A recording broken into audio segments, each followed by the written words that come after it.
Good evening. Thank you very much for coming in such large numbers this evening. We're delighted to welcome you to this debate this evening, entitled Darwin and Humanity, Should We Rid the Mind of God?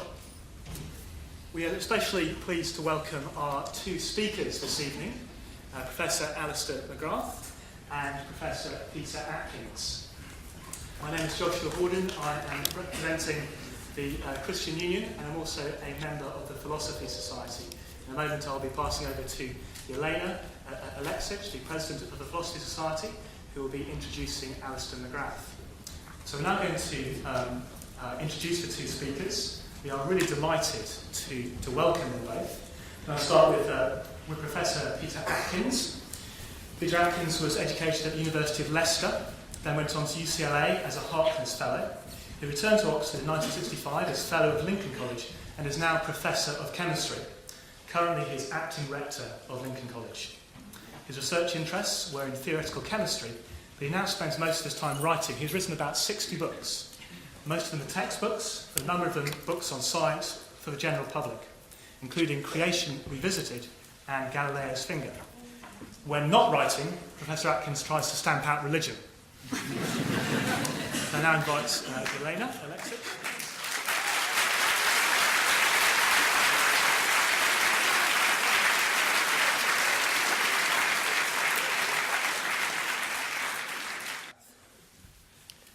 Good evening, everyone. Lovely to see so many of you here tonight. It's amazing. I'm going to tell you a bit about Professor Alister McGrath. Alister McGrath studied chemistry at Oxford and went on to do his DPhil in molecular biophysics under Professor Sir George Rada, who went on to become chairman of the Medical Research Council. A former atheist, he converted to Christianity at Oxford and went on to study Christian theology, specializing in the relation between science and religion. He has been Professor of Historical Theology at Oxford University since 1999. And let us welcome Professor Alister McGrath.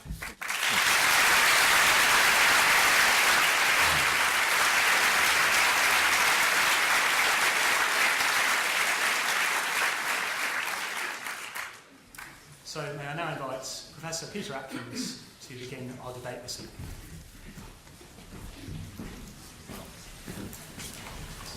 Well, thank you very much for the invitation. It is a pleasure to be in Edinburgh, very much the home, in my view, of rational thought.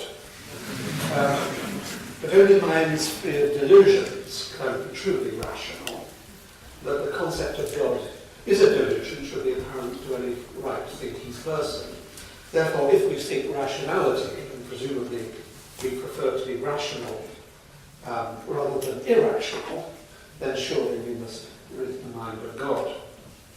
Now, the concept of God, in my view, is not wholly bad when viewed from an historical perspective, but it is now outworn.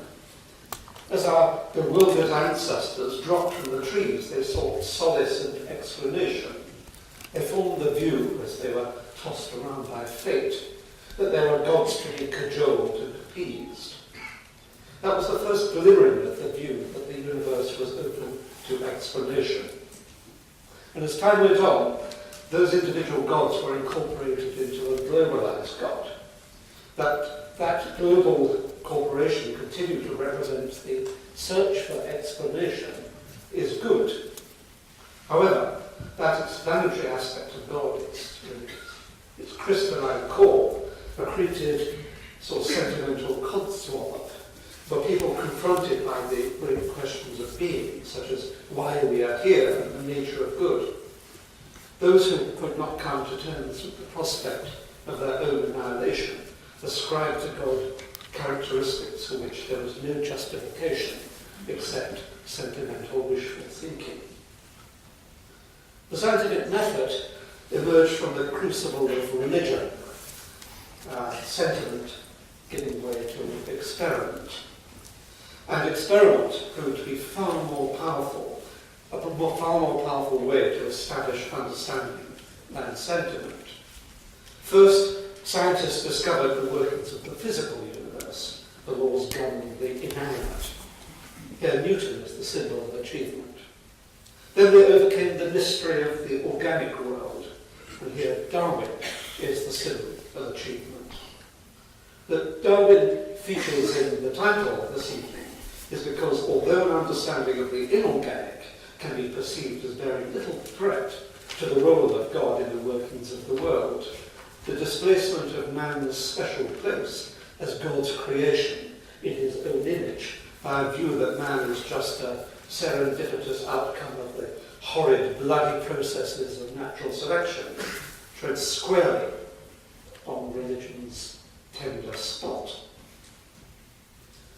I will not ascribe to any of you here belief in the ludicrous alternative to evolution, that of so-called intelligent design.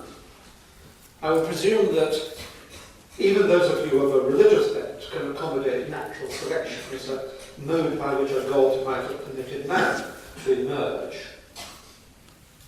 even though it must seem rather odd that he chose such a bloody way of letting it happen. Instead, I will use Darwin's presence in the topic this evening as a springboard to what must be achieved in this debate, to rid ourselves of the concept of God entirely.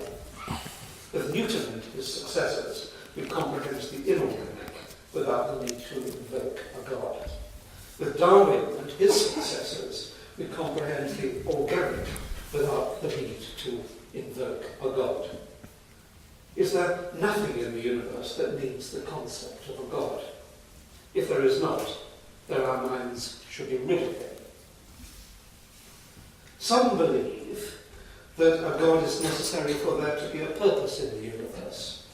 For to them it seems absurd that all there is should be here without a purpose. But why should there be a purpose in the universe? Why can't it be wholly without purpose? It's wholly inappropriate to assert that the universe must have a purpose, and then to infer that that assertion is evidence for there being a God. There's not the slightest evidence that there is any purpose in the universe, and a perfectly purposeless universe is perfectly conceivable. Bring me evidence that is not merely wishful thinking, that the universe has a purpose, and only then will I begin to believe that there might be a God behind it. Some believe that a God is necessary for the creation of the universe, for how can so much come from absolutely nothing without intervention? Now, that is a much harder problem, for although cosmology has taken enormous strides in recent decades, cosmogenesis is a far, far harder problem. I must admit that we simply do not know how a universe can come into being without intervention. But science is moving cautiously towards a solution as it edges closer and closer to the moment of inception and discovers more and more about the fabric of reality. There is not the slightest hint that we shall have to invoke the finger of God in the coming into being of our world. Contrast the effort currently going into that understanding with the epitome of defeatist, lazy explanations represented by the phrase that God did it. Some believe that a God is necessary for the choice of a benign palette of fundamental constants, a palette that with even slightly different hue would not have led to you and me. Who knows where the truth lies here? It may be that there is an infinite number of universes that have tumbled unceremoniously and haphazardly out of nothing, the whole galaxy of fundamental constants, and we are simply the inhabitants of one lucky example. Alternatively, it may be that the universe must have our palette of fundamental constants, and that conscious life is a happy but essentially inconsequential property. There is no reason to suppose, except longing, that there is a God behind the choice. Some believe that a God is necessary for the emergence of a spiritual dimension to man's personality, and cannot conceive of there being a solely physical basis of love, artistic creativity, worship of things unseen, and the profound sense of faith that some are said to possess. How can it possibly be that billions know in their hearts that there is a God, unless there is indeed a God? If, as I believe, we can extrapolate from Newton through Darwin, then just as science has elucidated the inorganic and the organic, I see absolutely no impediments to science being able to elucidate the workings of the human brain. We're already beginning to understand the physiological and neurological basis of love, and have inklings of the physiological basis of the nature of artistic creativity. We're beginning to understand the undisguised madness. It's not hard to understand the socially acceptable forms of madness that are captured at religion. That is especially the case when religious attitudes are pressed on individuals from cradle to grave. Psychological pressures and cultural conditioning that stem from religion's capture of the arts. The cross, the crescent, the sickle, and the swastika are the supreme icons of control. None of this understanding reveals a core of ineluctable godness. Some believe that a God is necessary for the distinction between good and evil. The irony of this view seems to be lost on those of religious persuasion, for the God of the Old Testament is almost without exception a ranting old tyrant whose emulation by an individual would result in years of penal servitude. Here you have a choice. You may believe that our perception of what is good and what is evil can be traced to the authority of old tribal texts, or you can achieve deep understanding in terms of our evolutionary history and the bigness of our brains that allows us to reflect on the consequences of our actions for a cohesive society. Surely ethology is more revealing than mythology. Appealing to God as the source of good is wholly empty. Let us rid our minds of that deceit and try to understand our nature scientifically in the light of our evolution. I see no need to invoke a God as a component of the answer to any of the great questions of being. There is no evidence. The majority opinion is not evidence. But does it matter? Is there any harm in belief in these fairy stories? On the good side, these fantasies have inspired great art, and the world would be poorer than without them. On the bad side, the concept of God has inspired terrible evil. As there is no experimental proof of the correctness of one view of God or another, the only recourse to settling the matter is the sword and its modern analogues. God, it cannot be denied, has inspired war after war, murder after murder. How can it be that some still worship him? God has also inspired belief in that most terrible fantasy of all, the afterlife.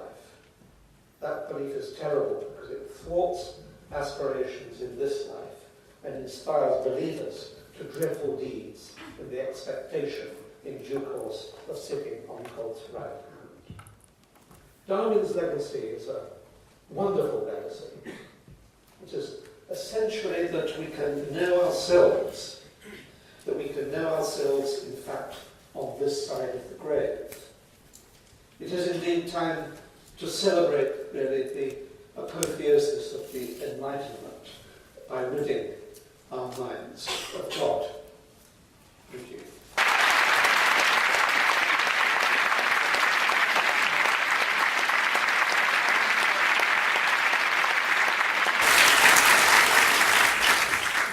Well, ladies and gentlemen, rather fewer, but very welcome. It is a wonderful pleasure to be able to speak to you tonight and also to be able to engage in dialogue with Peter Atkins, who I know from being an undergraduate in chemistry at Oxford is a wonderful lecturer. I think you've heard that very well shown tonight. I want to talk about why I don't think we're going to rid the mind of God and why I don't think we want to either.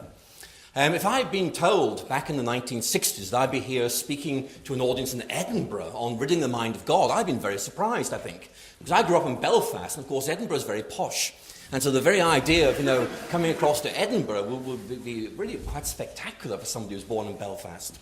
But also, I think, if I'd known this debate was taking place, I'd have assumed I'd be on the side saying, let's get rid of this idea as quickly as possible.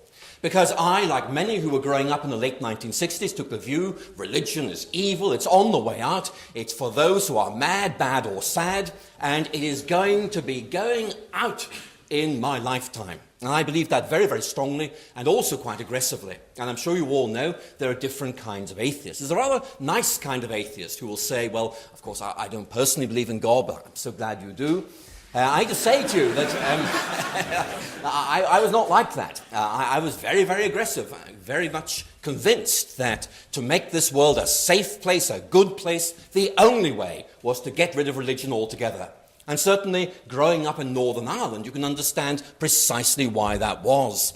You watch this conflict between Protestants and Catholics, and you begin to realize there is something that is seriously wrong. I'm sure you all know the story of the Englishman who went to Belfast one night and unwisely went out late on Saturday night, and he was confronted by a group of yobbos with baseball bats. And they leaned at him menacingly and they said, "Are you a Catholic or are you a Protestant?"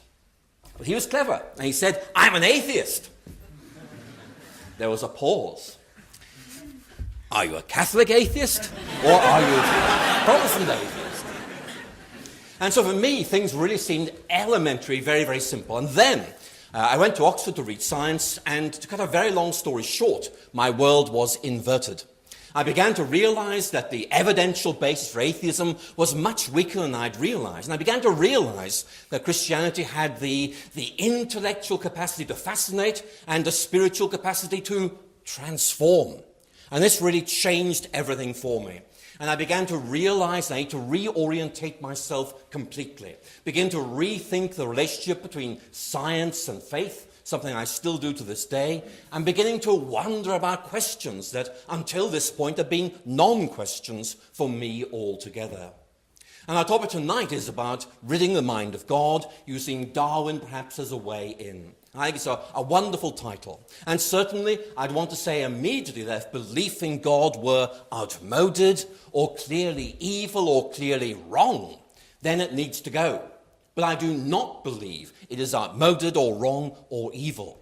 It seems to me that what we are seeing is a rediscovery of not simply the idea of God, but also the capacity of God to animate existence, to give direction to life, and to bring us to a deeper sense of who we are. Now again, I grew up in the late 1960s, and if you read sociology textbooks dating from those times, then religion was on its way out. There was a secular future beckoning. The future was going to be bright and godless. It was all so elementary. That was the Darwinian way of things. That was the way it was then. That's the way it's going to be in the future, but it hasn't turned out like that. And in the history of ideas, the history of culture, we see patterns which are not simply migration in this direction all the time, but rather revisiting older ideas and beginning to rediscover that they have a life, an animation, a capacity to do wonderful things for us. And that, I think, is one of the things that intrigues me. I recently wrote a very short response to Richard Dawkins' book, The God Delusion. And one of the questions I found myself wrestling with is this. If belief in God is so obviously wrong and outdated and evil, then why does it take 415 pages to show that that is the case? What we are seeing, I think, is a resurgence of interest in the idea that there might indeed be a God, and that this might indeed be not simply an idea that might be right, but also something that really has capacity to change the way we are. So I want to suggest to you tonight that maybe God is not going to disappear. Leszek Kolakowski, a very famous Polish Marxist philosopher, some of you will have read him, was writing in the depths of the very, very oppressive period that Poland went through under the regime directed from Moscow. And he wrote these words, and I think they are haunting words. God's unforgettableness means he is present even in the midst of rejection. Very powerful words. There's something about this that keeps it there. And it seems to me that if I were to try and say to you why I think we are not going to rid the mind of God, I will give you two reasons simply to begin our discussion tonight. Number one, because I believe it might be right. In fact, I believe it is right. And number two, because I believe also it is real. And those ideas are not the same. Professor Atkins and I have no doubt will argue about this, but it seems to me that belief in God gives you a framework for making sense of this mystery that we call life. Who are we? Why are we here? What's this thing all about? It helps us identify who we are, position ourselves on a map of possibilities. It opens up an intellectual landscape. It illuminates it and makes sense of it. C.S. Lewis once spoke these words: I believe in Christianity as I believe the sun has risen, not simply because I see it, but because by it I see everything else. In other words, here's a framework, a way of looking at things, which actually makes sense of the world, ourselves, and it also, in my view, makes sense of the natural sciences. Richard Swinburne and many others have made the point that the explanatory successes of science themselves require explanation. And for me, it is enormously significant that so many scientists are Christians. Not all at all. Last year, we saw Richard Dawkins' book, The God Delusion, Daniel Dennett's book, Breaking the Spell, but also Francis Collins, director of the Human Genome Project, produced his intriguing book, The Language of God.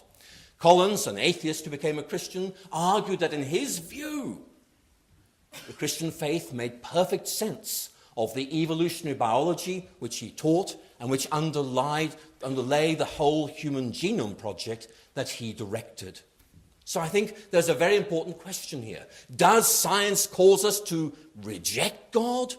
I hope it causes us to ask some hard questions. But reject? No. No. I think not. I think there's much more to this than meets the eye. Stephen Jay Gould, who, as many of you know, died recently from lung cancer, wrote back in the 1990s a wonderful article basically saying, look, there is no way that Darwinism is atheistic. Science, he writes, by its legitimate methods. I think he'd want to underscore that phrase. By its legitimate methods cannot adjudicate on the God question. We neither confirm it or deny it. We simply can't judge, he says. And as if to prove this, he then lines up all the evolutionary biologists he can think of and finds he has two piles about the same size. This group, atheists and humanists. This group, orthodox religious believers. Doesn't prove anything. Very suggestive indeed.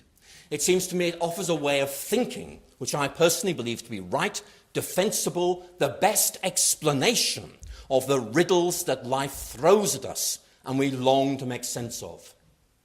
But more than that, it's also real. Real.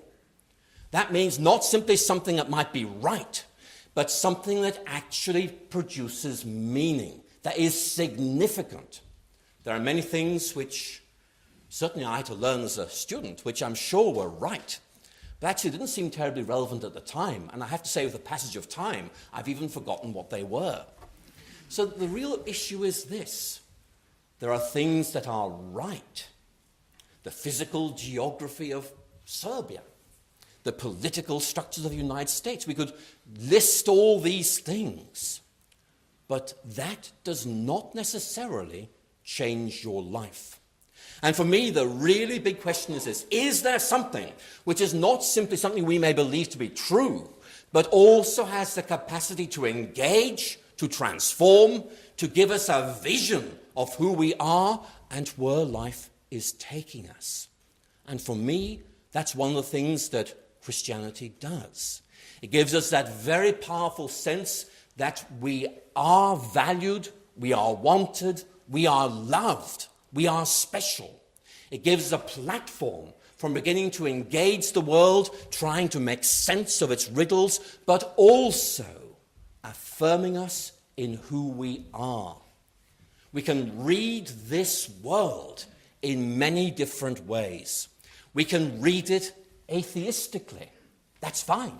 We can read it agnostically. We can read it Christianly, and many other ways. But they are not all the same. When I was young, I used to be an amateur astronomer. I used to look at the night sky, and I knew just enough astronomy to know that the light from some of those stars wouldn't hit Earth for hundreds of years. And to me, that simply said to me, you'll be dead by then. And so the night sky was a symbol of melancholy, a reminder of the brevity of life, a challenge to meaning. Now, I look at the same night sky, and the heavens declare the glory of the Lord. They're a reminder of God. They're also a reminder that God loves me, as he also loves you. This isn't just something that makes sense.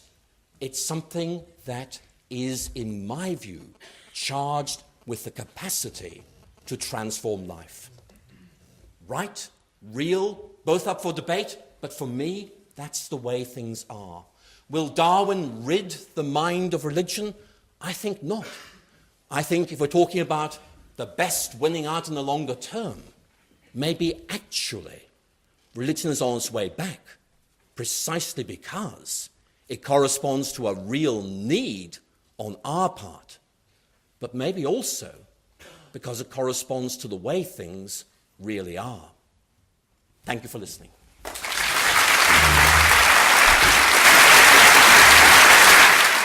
Thank you very much, Professor McGrath. And can I invite Professor Atkins to respond? Well, there we are.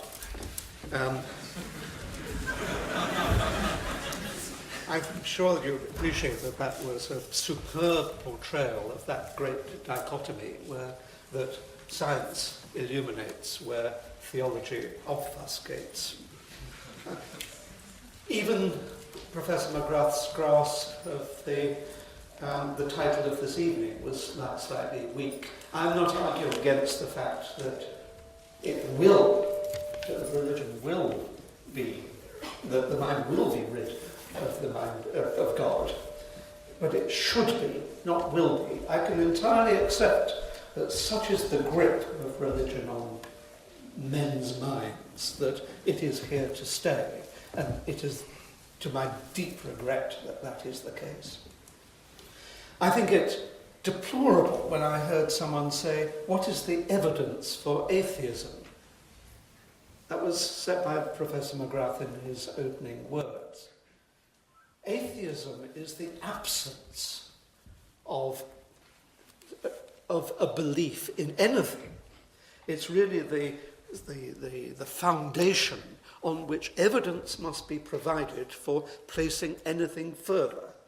If you assert that it is not for me to show evidence that there is not a God. It is for you to show that there is evidence for a God. Mine is, if you like, an empty slate on which evidence must be placed, and I have not seen one iota of evidence in the favour of the existence of God. I was rather entertained also by Professor McGrath's reasons for wanting there to be a God. It really does come down to psychology, as I'm sure you in the audience will have detected, that we heard phrases like wanting someone to love me, knowing that there was someone out there looking after me. I mean, it was deep, deep insecurity. And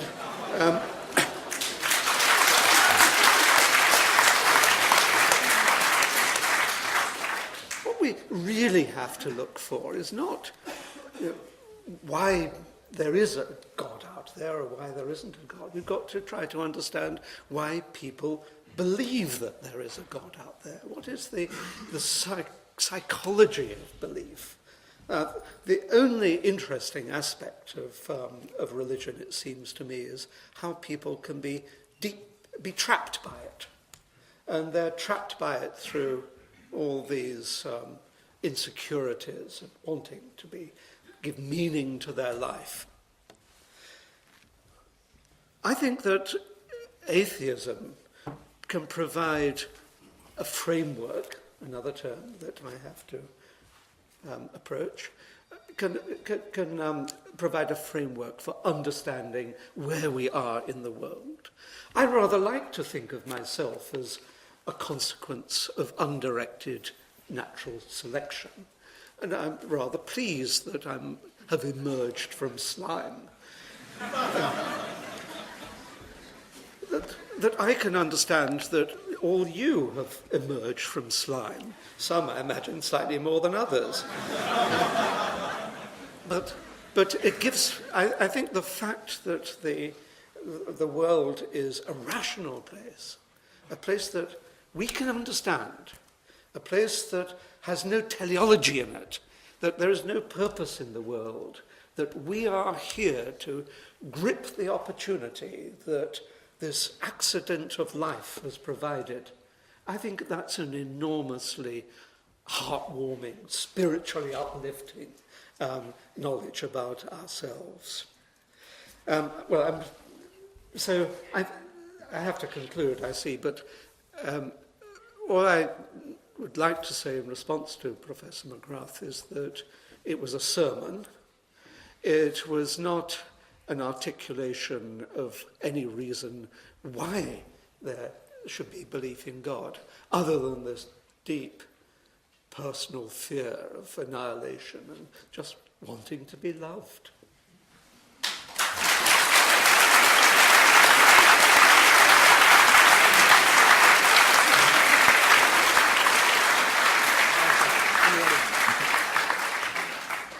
Well, I'm delighted to respond to this, as someone who's clearly very insecure. I think the issue really is this. I think I do disagree with Professor Atkins on a number of points. One of them is this idea that atheism is somehow the default position.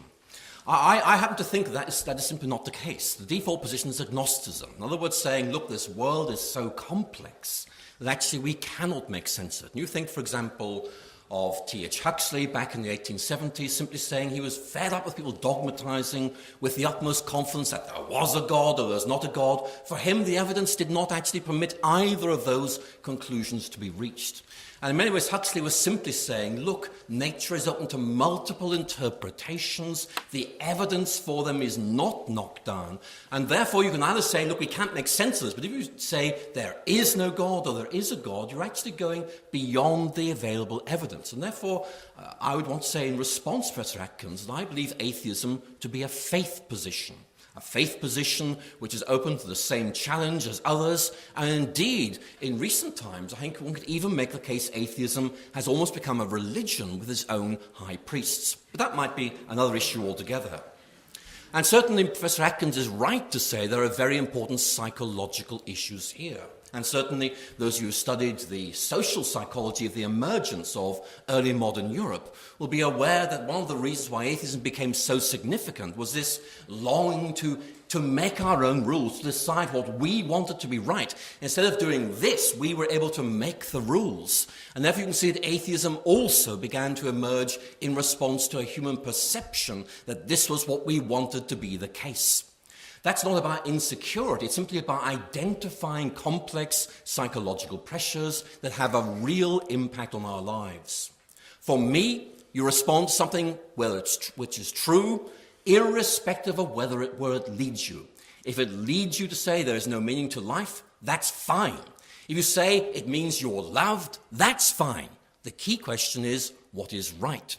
And for me, the way of looking at the world that says there is a God is one that makes much more sense, and also, I believe, to make more sense of the evidence. And I'm sure Professor Atkins and I will get on to this topic in the very near future. It seems to me that I'm not saying that Darwin is saying that religion will disappear. I think Darwin is rather coy on applying his ideas to intellectual evolution altogether. I'm simply saying that it seems to me, as it seems to many others, that the way in which our world is developing is saying there's something here which has an abiding significance, which has not been eliminated by the rise of scientific advance, which seems to have a significance which is able to inform, to transform, and to stabilize life. And it seems to me that's one of the reasons why this debate is attracting so much interest. There's something here that might be right, but certainly is important. I'll stop there, thank you. So, if you want to respond in any way, keep the discussion going. Take it.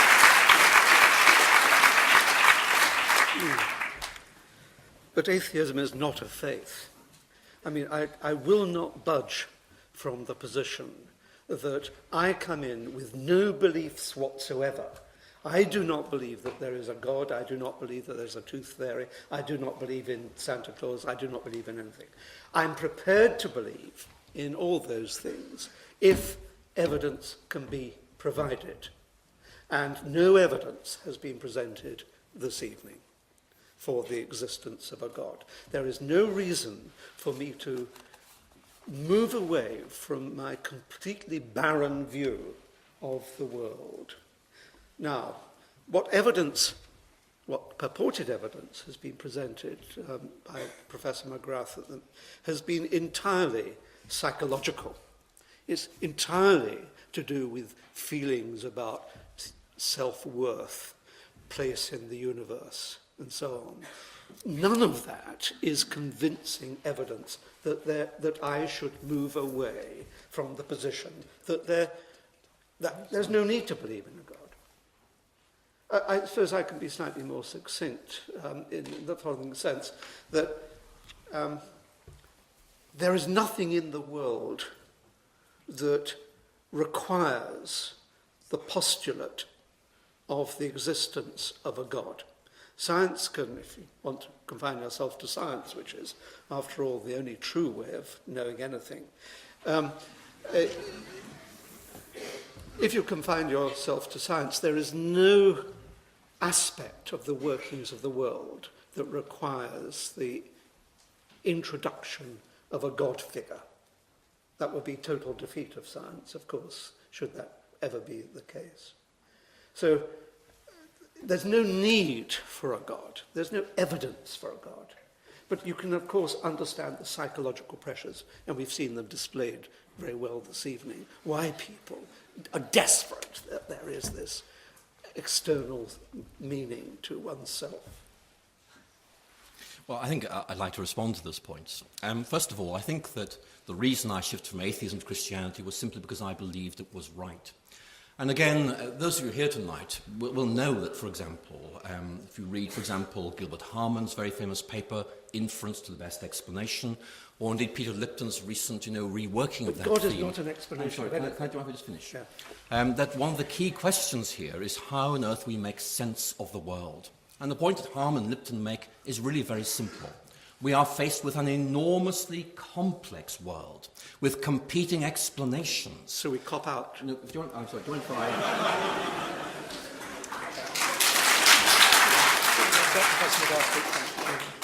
I thought you wanted an exchange. No, well, I'm going to make my comments, and then you're very welcome to come back.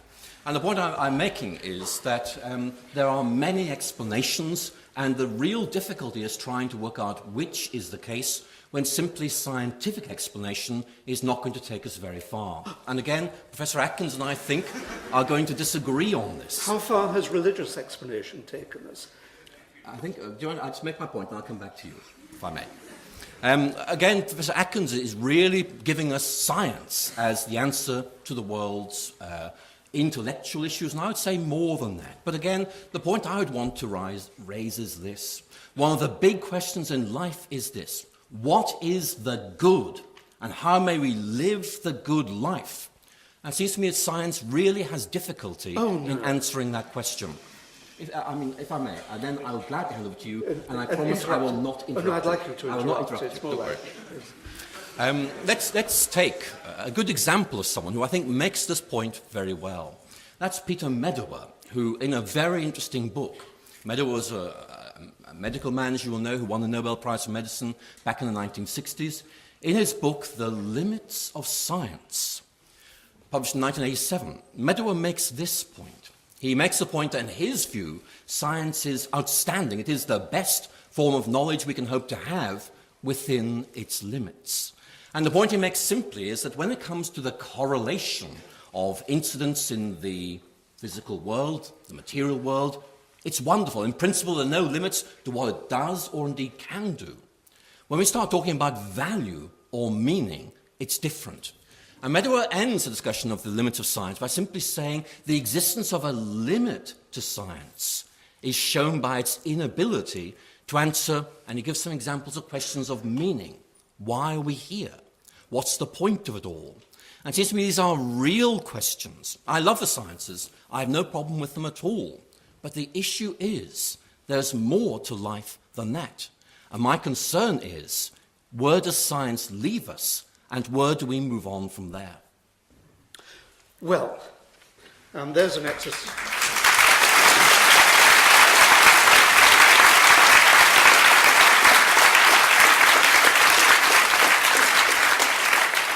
There's an exercise in theological disputation by appealing to authority, written authority, this time not the book of Isaiah, but the book of Peter Meadower. One should never refer to authority to support oneself, really. Meadower's quite wrong. There are no limits to science. Point to a limit that science has ever encountered. Humanity should be proud that through the really stumbling upon this complex procedure, but rather simple procedure we call the scientific method, it has found a way of discovering the truth about anything of importance. It can discover everything. It's a mode of discovering everything about the material world. It's also a mode of discovering the truth about the inner world of the psyche. I see nothing that science, the scientific method, is incapable of touching. And it can elucidate not only the structure of an atom, but also the foundation of religious belief. Science is people should be proud that humanity has stumbled on this way of discovering the truth after all those years of obfuscation by religious argumentation. I don't know what else I want to say about that. I think I would take the view, if you like, that the meaning... Well, yes, let me say the following. I think that many of the questions of the world that really worry theologians, and maybe everyone in the room, are purely invented questions. They're invented, for example, you invent, why am I here? What's the purpose of the world? Wholly invented. You can't expect there to be a real answer to a wholly invented question. Why should there be a purpose in the world? Theologians really make a living out of inventing questions and then denying that science can tackle them. Science can tackle them by showing that they are just pointless questions.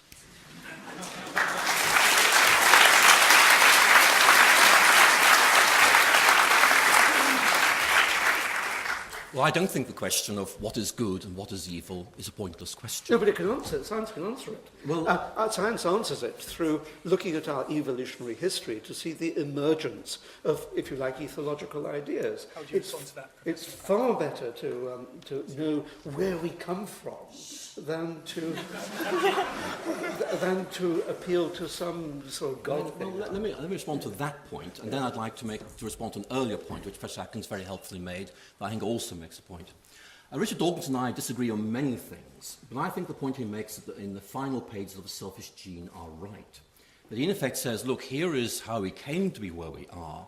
And then he makes this very powerful statement that we alone have the power to resist our genes. In other words, the biological explanation of how we came to be where we are, and indeed whatever values these genes may force upon us, to continue his anthropocentric way of looking at them, we have the power to resist them.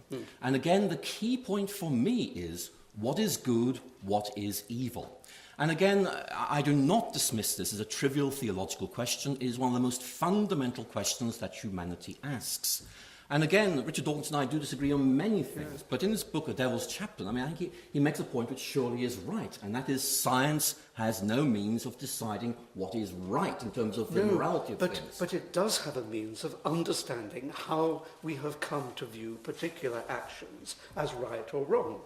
Yes, but the issue here is that clarification of mechanism is not equivalent to establishing meaning. Yes, it is. And no, it's not. I think that That's the whole point. I can clarify the mechanism by which I try to work out what is right and what is wrong, and it may help me to make some adjudications, but in the end I'm going to have to make those adjudications. I would go out on a limb, and I know I'm going to lose everyone in the audience now. I think there is no question, no real question, that begins with the word why. Every question that has significance begins with the word how. And even why questions should be deconstructed into how questions. I think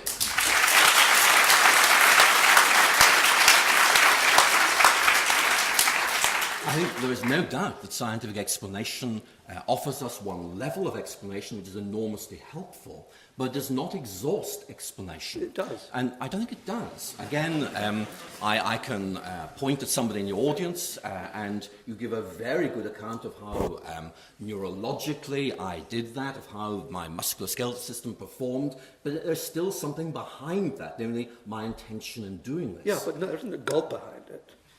Well, I don't know. I mentioned God here. I think the point I was trying to make, and I think that the real gist of our discussion is whether there are limits to what science can help us understand. And there aren't. And I think there are. And I think that... No, that's really the crucial question for us here this evening. Well, is science capable of answering every real question and showing, if you like, that some questions are stupid? Well, I think we can all agree some questions are really stupid. And it's very helpful to have that way of clarifying the issues. But it also seems to me to be enormously important to say that science may be helpful, but it does have limits. And when we go beyond those... Give me an example of a limit. Well, again, what is good? What, in terms of It's actions... what we think is good. I mean, there are two pressures, as I said in my introductory talk, and both of which you've alluded to a moment ago. There are the evolutionary pressures, which sort of ingrain in us a sense of a kind of behaviour which we regard as good. I mean, we don't eat our own children, because that's rather destabilising in our evolution. But we've also got big enough brains to see the wider consequences of our actions. And it's that interaction between the genetic control, if you like, the ethological control of our actual behaviour, and the intellectual view of the consequences that really is the basis of morality. Well, I think, you very kindly suggested you were putting your neck out. I'm going to put my neck out and say, I think we need to say there's some good science and there's some bad science. And I'm very concerned that we are moving towards some form of don't know what you quite mean by that. Or in effect, we take scientific ideas and use them for ideas that we think are good, but may not be so at all. And it seems to me there's a real need to say not just good is what we think it is, but rather there has to be some way of challenging us, some way of saying that simply because Hitler says this is good, we all go that way, or we don't go with Nietzsche and the herd instinct. There has to be some way of challenging us on what we think is good. But if you were brought up in the Congo, you might come to a completely different vision about what's good. Eating your grandmother might be a good thing to do there. So I mean, you're just... it's far, far better to know the roots of our behaviour than to relate them to the cultural milieu in which we've been brought up.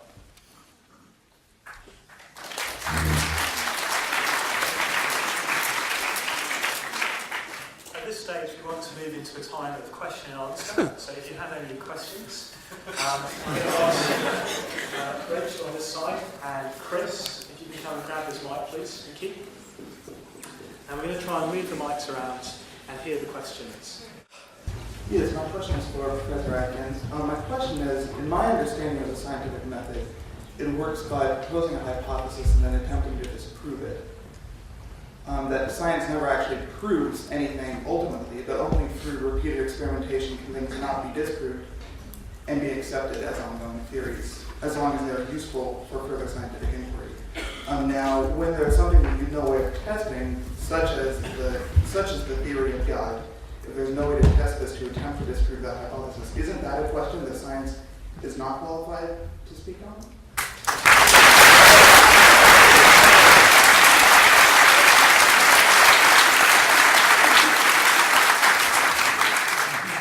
Well, of course, there's that hoary old example from Bertrand Russell about proposing that there's a teapot in orbit around Mars. Could science ever be used to disprove that there was such a teapot? Anyone can come up with potty ideas. It doesn't, and the hypothesis that there is a God is just a kind of off-the-wall one. It's the same category as there being a teapot in Mars. There is no evidence that there is a teapot in Mars. There's no evidence that there is a God. So why waste time? Yes, I'd like to respond, just amplify this. I mean, one of the reasons why I moved away from atheism was studying the history and philosophy of science, beginning to realize that one might say with complete confidence, this is the way science understands things at the moment, and we believe it to be right, but being aware that the process of development is such that ideas that were thought right in the past no longer thought right now, and others will be so as well. And so really just amplifying your point, it seems to me to be very, very difficult to base atheism on science, simply because of the provisionality of the scientific method. And again, I mean, we're talking about Darwin tonight. I mean, dare I be very, very radical and say that in 150 years' time, we may have to abandon Darwinism completely, or actually replace with something which bears very little relationship to it. So it seems to me that science is in much more of a flux than I think Professor Atkins allows. And that, I think, has implications for what we can base on the sciences, but also the broader question of how we recognize the provisionality of so many of these conclusions we draw.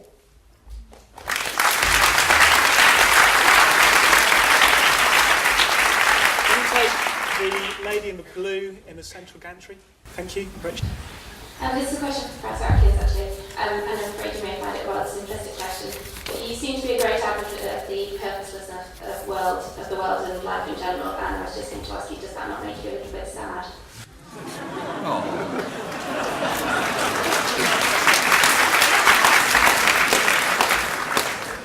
No.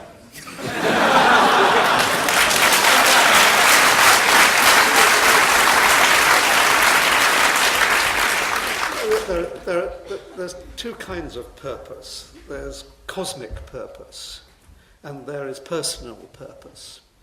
Cosmic purpose is really why was the world made? And I regard that as a total nonsense question, a teapot in orbit around Mars question. Perfect for theological discourse, but complete waste of time. Personal purpose is quite different. It's really a way of getting through life in an interesting, non-destructive as possible manner. And so to have a personal purpose in, for example, coming here this evening, I can understand. I couldn't understand it neurologically, although one day that will be possible, I'm sure. But one that should distinguish the personal purpose from the cosmic purpose. One is a real thing, motivated by desire to have fun. One has this one shot at life, and the cosmic purpose is just an invented question.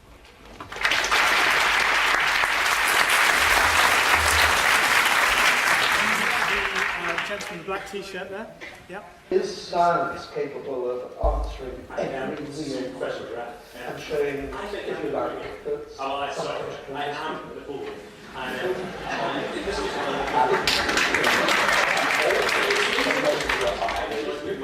and it's very helpful. It makes me feel wonderful because but also to be in a way important to say that science may be helpful, but it does. Where we go beyond.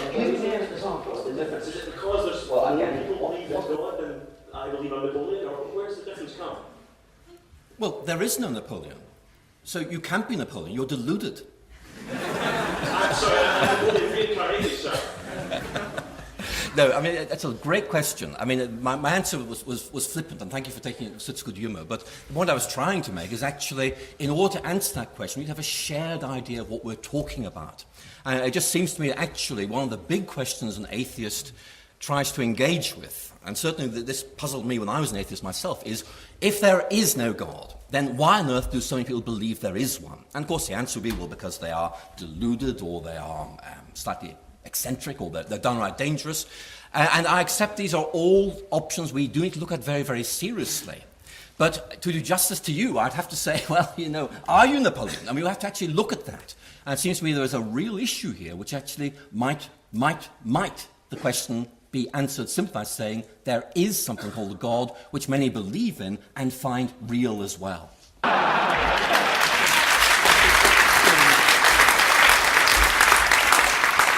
I don't find it real in a real sense.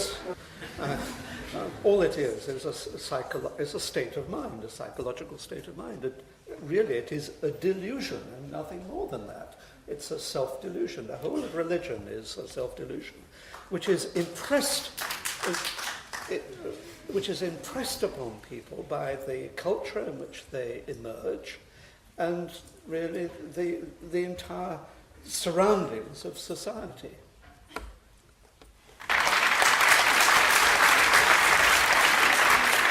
And I also don't believe that Professor McGrath was really an atheist, ever. I think he was a covert Christian. Professor Atkins really believes in something.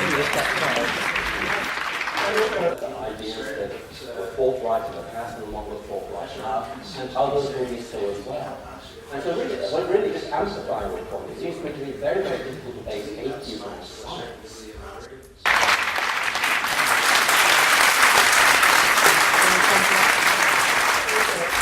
Yeah.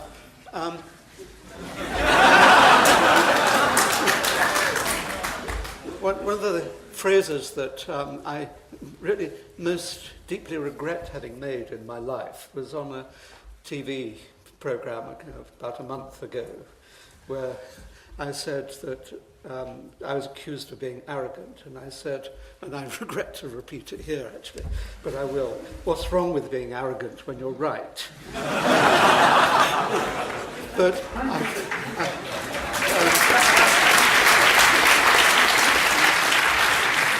I wish I hadn't said it, and I wish I hadn't repeated it this evening as well. But I think what I will nail my colours to the mast over is that experiment is a better route to knowledge than sentiment. I think that the whole of religious argument and belief is really driven by sentiment, and which I don't trust. Whereas I do trust experiment because it is it's carried out in the public domain. People can share it, people can test it. And so I think that experiment, insofar as that is the embodiment of science, is the best way, and really only way we have of being sure about anything.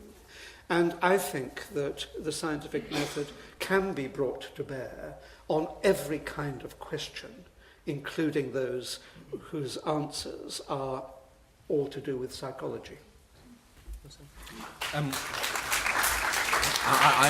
fascinated by that question because, again, Professor Atkins, I'm sure, is right to stress the importance of experimentation. But experimentation is not going to adjudicate between meanings of different kinds. Let me give you an example. Many of you will have read Dennis Noble's book, The Music of Life. It's a very good exploration of some issues in contemporary biology published last year.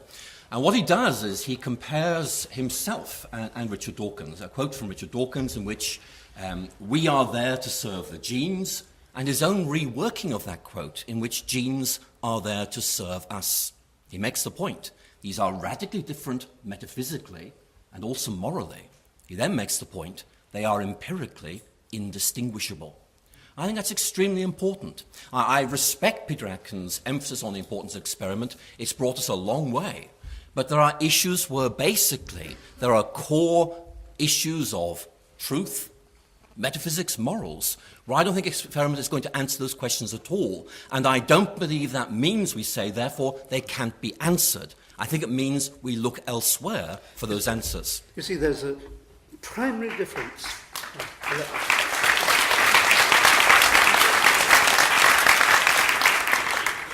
There's a primary difference, I think, between a scientist and a philosopher. A philosopher is by inclination a pessimist, whereas a scientist is by inclination an optimist. And scientists and philosophers simply have to change their degree of pessimism or the target of their pessimism as the optimism of science drives it further forward. Move on to the next question. Lady here at the front.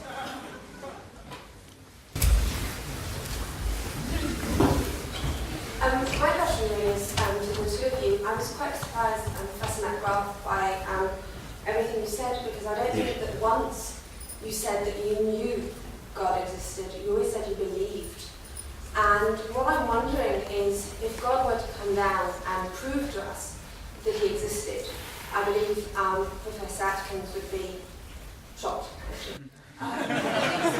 We'd get it sorted, and God exists once and for all, and at least Professor Atkins would go home and realize he was wrong and God does exist.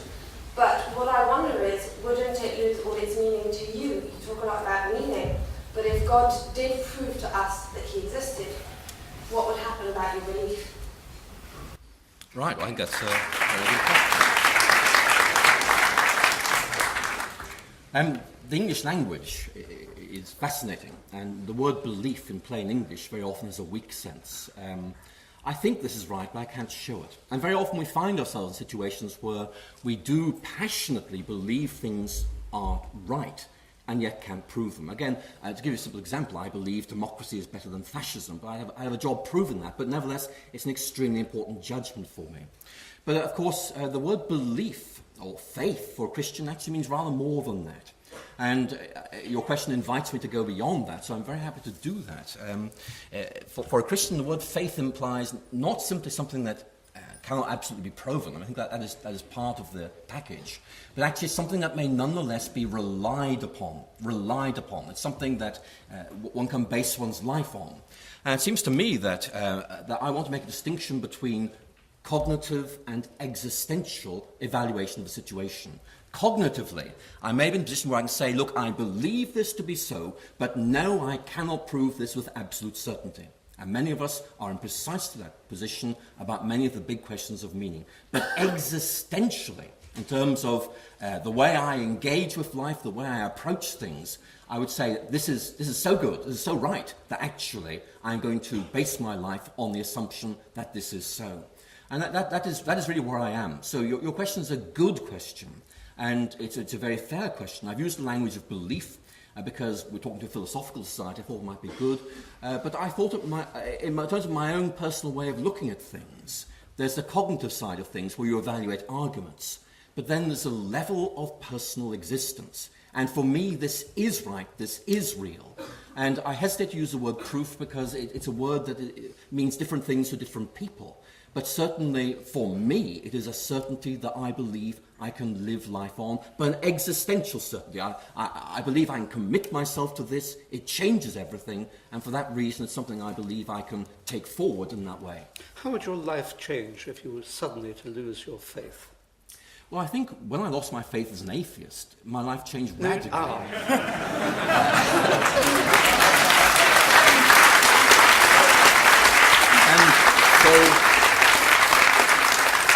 I suspect if I were to regain my faith as an atheist, it would... It is not faith. It is definitely not faith. It is. Are you sure about that? Yes,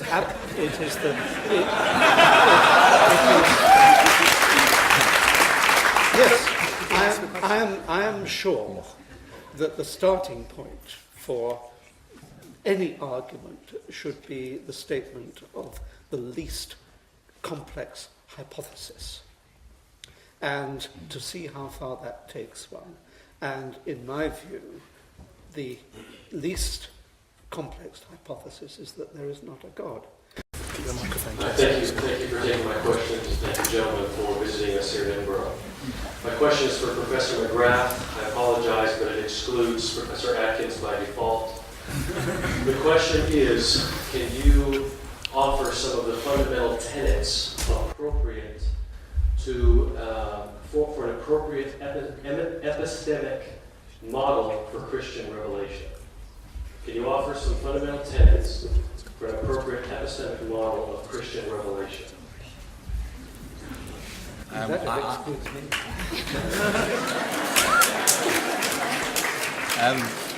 I will answer that question, but I suspect it may be a somewhat limited section of the audience that wants me to. I think one has to begin by asking what you mean by revelation, because that is not a word that has a self-evident, self-determined meaning, and therefore, to answer your question, I really know what you mean by that word, so I can adjust it to what I mean by that word. I'm sorry about this, but I need to know what you mean by that word, so I can...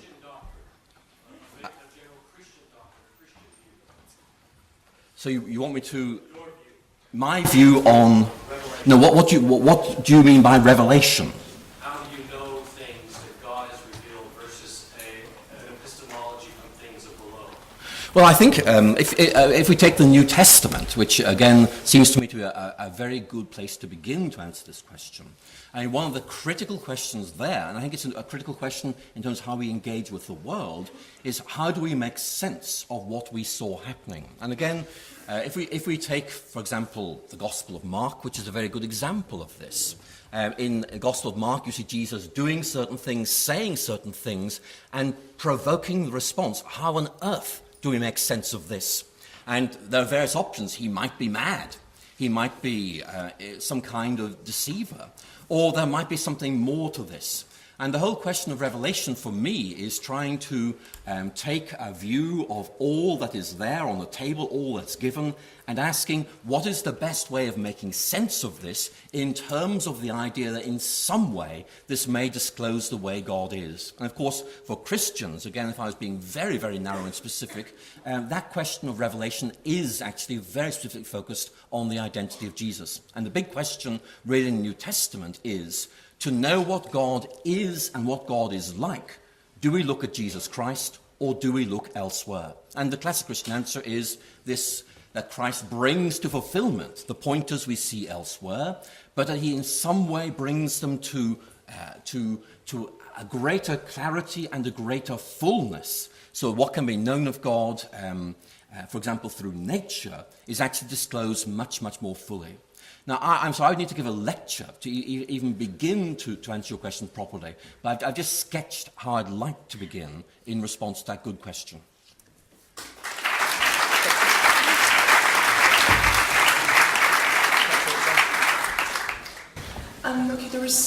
I thought there was an interesting philosophical point raised earlier on, and my question is in two parts and to both speakers.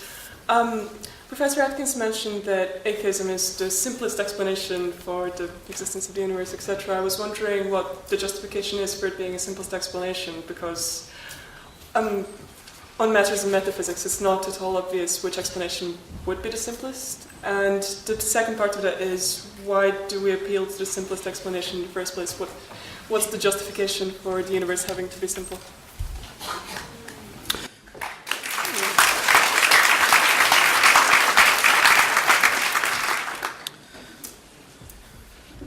I think that's a very hard question, really. The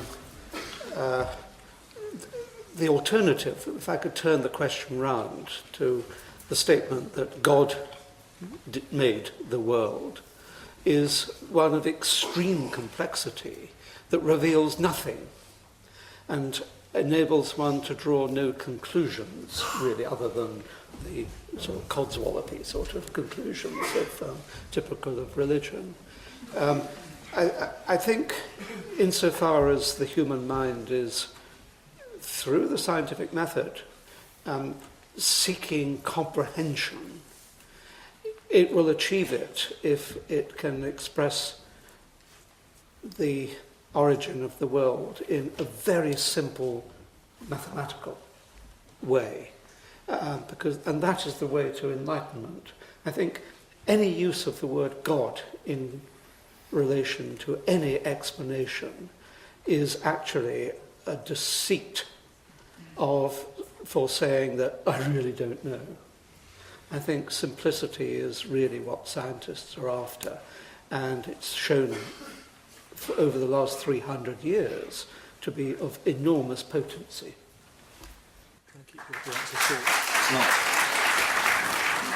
I don't think the best explanation is always the simplest explanation. I think that needs to be said. Again, I mentioned inference the best explanation. Peter Lipton's recent analysis of that. What are the epistemic virtues? Maybe simplicity is one of them, but there are others as well. It's not really quite that straightforward. But again, I would just refer you to Richard Swinburne. I mean, Swinburne's argument is actually the postulation of God is the most economical explanation, which actually involves positing God, but not having to posit many other things. So in terms of simplicity and elegance, by those criteria, it is very much in the running. It's absolutely not. To say that God did anything is a sign of intellectual defeat. And anyone who believes that saying God did it has reached understanding is deluded.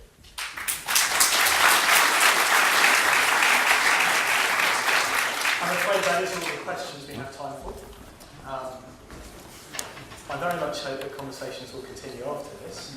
Can I invite the two speakers, perhaps first Professor Atkins and then Professor McGrath, to give closing statements? Oh dear. Yes. I know that people have come here with fixed minds because of the cultural conditioning that goes on 2 minutes already. Yes. I mean, this discussion will go on forever, but I think we shouldn't forget Darwin's role, other than really being the peg on which this discussion has been hung. He did make open the route to an understanding of the human condition. He did open the route to understanding really the entire biosphere, which is the most complex thing that we are currently aware of. And I see no reason why knowledge of our emergence from slime diminishes the wonder of the world. I think it adds to our delight in being alive, that we can understand our origins, and that it illuminates for me the human condition, the place of a human in the whole complex of organic material on the surface of the earth and perhaps elsewhere. I can see that it ultimately will lead to an understanding of why people believe in God, because it illuminates the structure of our brains, and the structure of our brains really is responsible in large measure for the way that this delusion can take root and flourish in them. I think we have a lot to ask, to thank Darwin for, but most of all, self-knowledge.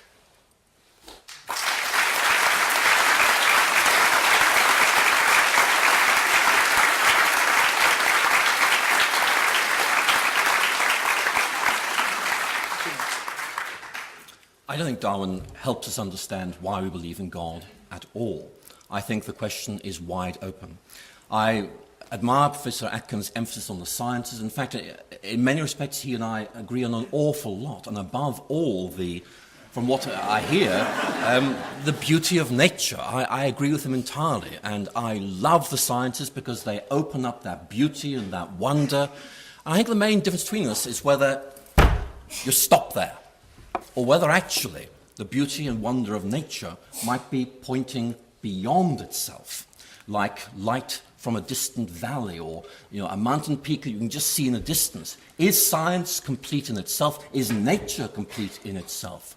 Or is it a pointer to something wonderful that lies beyond, which is there for us to discover? and a great enrichment to our lives. That's why I think this debate remains wide open, though I've loved this debate tonight, and I think you've asked us some wonderful questions.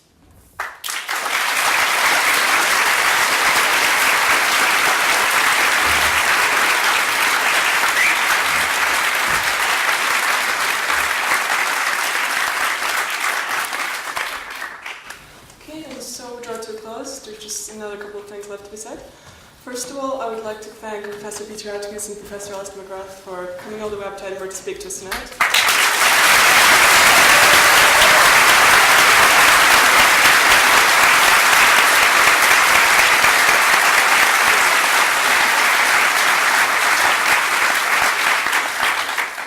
It's been an honour to have you here tonight. It's been a fantastic debate. Thank you very much. I would also like to thank the Christian Union. When we look at the world today, the things we should fear the most and the things we should fight the most are ignorance and extremism. And the way to fight them is by doing exactly what we're doing right now, engaging in open discussion. And this isn't always easy, right? It's like two worlds colliding, really. I mean, there's religious people, there's atheists, there's all sorts of different beliefs which are very difficult to articulate. People are even talking about different things. And of course the arguments get heated in the process. It's not an easy thing to do. But we need this, we need the open discussion. It leads towards tolerance, it leads towards respect, and it leads towards a better world.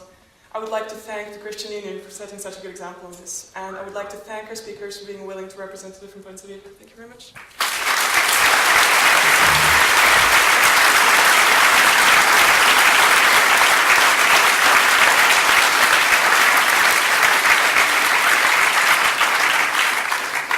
Just to echo Elaine's thanks on behalf of the Christian Union to the speakers, to Professor Atkins and to Professor McGrath, and to thank the Philosophy Society on behalf of the Christian Union for their excellent partnership in enabling this event to go forward. A few more brief words of thanks, if I may, to the technical people who've enabled this evening to work out. We want to thank them very much.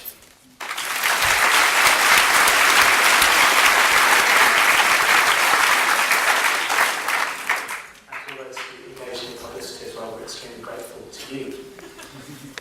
I want to simply close by again thanking you all very much for coming.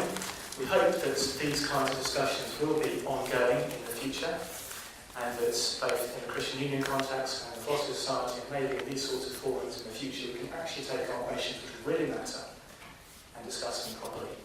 So thank you very much for coming. And a last word, simply to say we need to be out of here by 8 o'clock.